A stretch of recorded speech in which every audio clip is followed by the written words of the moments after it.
All right, so tonight, Georgia State Schools Superintendent Richard Woods is apologizing for what he calls a failure to communicate. It follows his decision to no longer fund the advanced placement African American Studies course in Georgia. And as Joe Ripley reports, Woods says funding the course may violate Georgia law.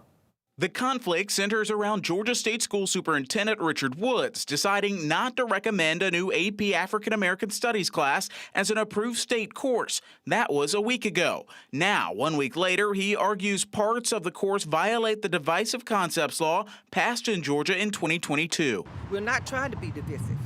We are trying to make sure that the truth and nothing but the truth is told. Verdelia Turner, president of the Georgia Federation of Teachers, says instructors set to give the course this year were confused. They get paid a little extra, they study a whole lot harder, and they do a whole lot of hard work. So this is a disservice to them and a disservice to the community at large.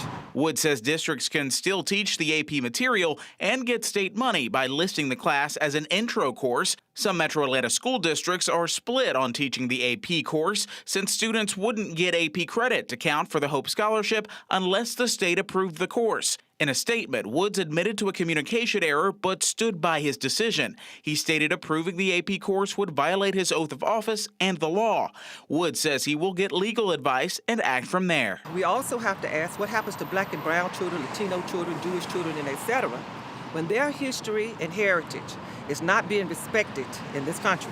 Joe Ripley, 11 Alive News. By the way, Governor Brian Kemp recently sent Woods a letter asking why Woods would decide to block state funding for the course. Well, currently, Atlanta Public Schools, DeKalb, and Cobb County School District said they would offer the course in some high schools this year. This week, Gwinnett County says it would not offer the course.